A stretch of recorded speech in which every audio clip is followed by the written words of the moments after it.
महाकाल की नगरी में एक हुआ महापाप। जैसा कि आप लोग अभी एक न्यूज़ देख रहे होंगे जो कि उज्जैन में 12 साल की लड़की के साथ रेप जैसी घटना घटित हुई है, वो मध्य प्रदेश के उज्जैन शहर की ही घटना है। जैसा कि मैं आप लोगों को बता दूं, आरोपी ने रात के 3 बजे से सुबह 6 बजे के बीच में घटना को अंजाम दिया और जो पीड़िता है वो 12 साल की बच्ची बताई जा रही है और कक्षा 8वीं में पढ़ती है।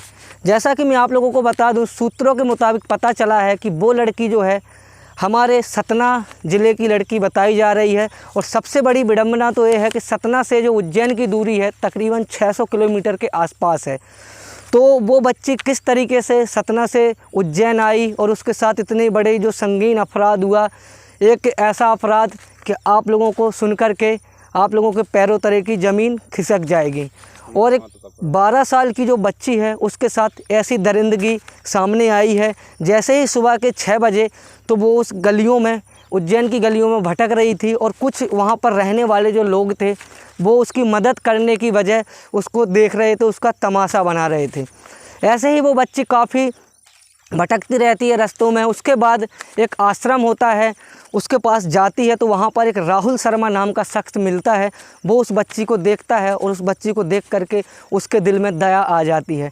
कहीं ना कहीं उस बच्ची के जो प्राइवेट अंग था उसमें बहुत गंभीर चोटें आई थीं और वहाँ से ब्लड कंटिन्यू गिर रहा था। तो उस जो राहुल शर्मा था उसने देखा कि इस बच्ची काफ़ी तकलीफ़ में है तो उसने उसकी मदद करने की सोची।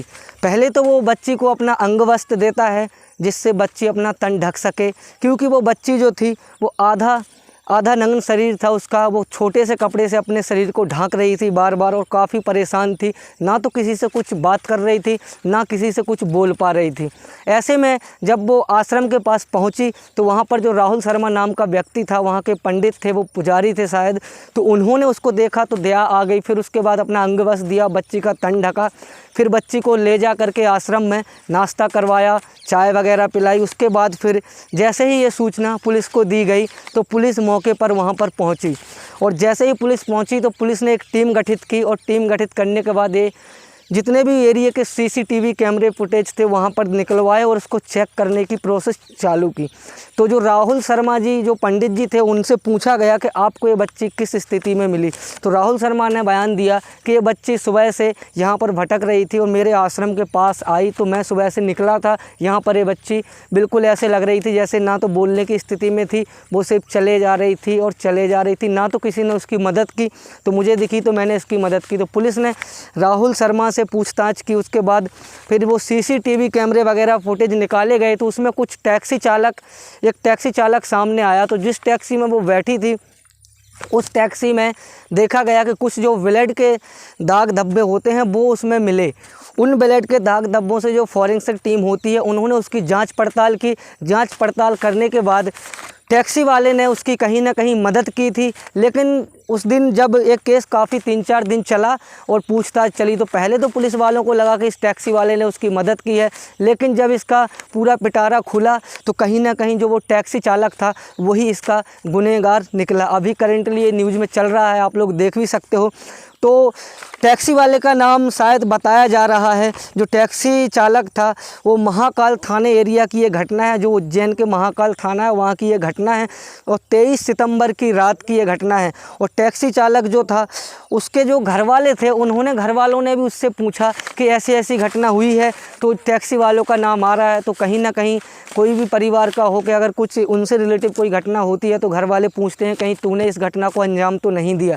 लेकिन जो वो टैक्सी चालक था उसने ही इस घटना को अंजाम दिया था और उसके परिवार वालों के पूछने के बाद उसने कहीं ना कहीं एक हिसाब से, जैसे किसी से कोई गुनाह हो जाता है और उससे हम पूछते हैं तो उसका जो स्वभाव होता है वो थोड़ा अजीब हो जाता है।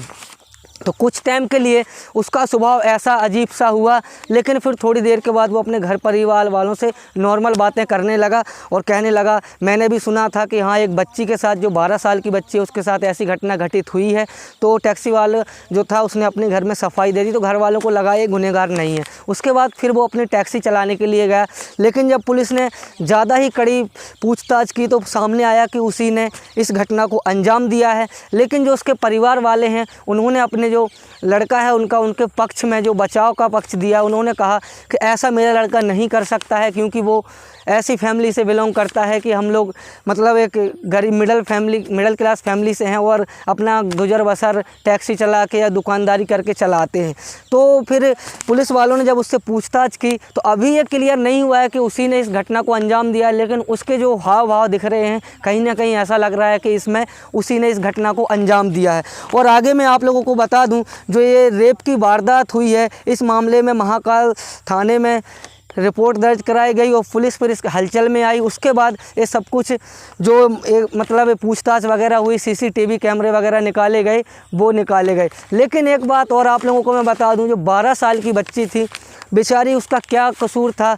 कहीं ना कहीं कुछ ना कुछ मिस्टेक की वजह से वो सतना से उज्जैन आ गई, या फिर ऐसा भी सुनने में आया है कि जो उस बच्ची का पिता था वो मानसिक स्थिति से थोड़ा पागलपन सा है और उसकी माँ जो थी उस पर अपने घर का खर्चा नहीं चलाया जा रहा था, उसने अपनी बच्ची को उज्जैन में छोड़ दिया और वो वहाँ से चली गई। लेकिन जो बच्ची का दादाजी था उसने अपनी जो पोती थी उसकी गुमशुदगी की रिपोर्ट वहाँ पर सतना में जो जिस एरिया की वो है वहाँ पर उसने रिपोर्ट भी लिखवाई। उसके बाद जब इसकी जांच पड़ताल की गई, वहाँ से कांटेक्ट किया गया, तो पता चला कि उज्जैन में है और इसके साथ ऐसी ऐसी वारदात घटित हो गई। तो दोस्तों आप लोग समझ सकते हो कितने दरिंदे हमारे इस समाज में फैले हुए हैं जो आए दिन किसी न किसी घटना को अंजाम देते रहते हैं और ऐसे कृत्य को करते रहते हैं। तो इस घटना से हर किसी का दिल झकझोर गया है। कहीं ना कहीं ऐसा लग रहा है जैसे कि इस जो दरिंदा है उसको बीच चौराहे पर खड़ा करके गोली से उड़ा देना चाहिए, उसको गोली मार देनी चाहिए, ताकि आगे चल के जो हमारे समाज में लड़कियां वगैरह कहीं भी आ जा सकें और इनसे निश्चिंत होकर के अपने जो दिनचर्या का कार्य वगैरह होते हैं वो कर सकें। लेकिन दरिंदगी बात तो यहाँ होती है कि जो 12 साल की बच्ची थी उसको इस दुनियादारी के बारे में कुछ जानकारी भी नहीं थी। एक दरिंदे ने उसके साथ ऐसी दरिंदगी की कि मतलब सबको एक हैरान करने वाली बात हो गई। तो गाइस इसमें फिर आगे चल करके पुलिस ने अभी जांच पड़ताल चल रही है और जो आरोपी बताया जा रहा है उसको सुना है कि वो बहुत ज़्यादा घायल है, उसको हॉस्पिटल में भर्ती कराया गया है। अब आगे जैसे ही इसकी नई अपडेट आती है तो मैं आप लोगों को इसी चैनल के माध्यम से दे दूंगा। तो आप लोग इस चैनल को सब्सक्राइब कर लीजिए। ऐसे ही जो हमारे घटनाएँ वगैरह घटती रहती हैं उनकी मैं इस चैनल पर वीडियो लाता रहूँगा। इस स्टोरी से मेरा किसी के दिल को दुखाने का वो मतलब नहीं था। मैं तो आप लोगों को जो सनसनीखेज वगैरह होती है इनसे रूबरू कराना चाहता हूँ। तो अगर वीडियो अच्छा लगा हो तो वीडियो को लाइक कर देना और चैनल को कर देना सब्सक्राइब। मिलते हैं ऐसे ही सनसनीखेज के साथ, तब तक के लिए जय हिंद जय भारत।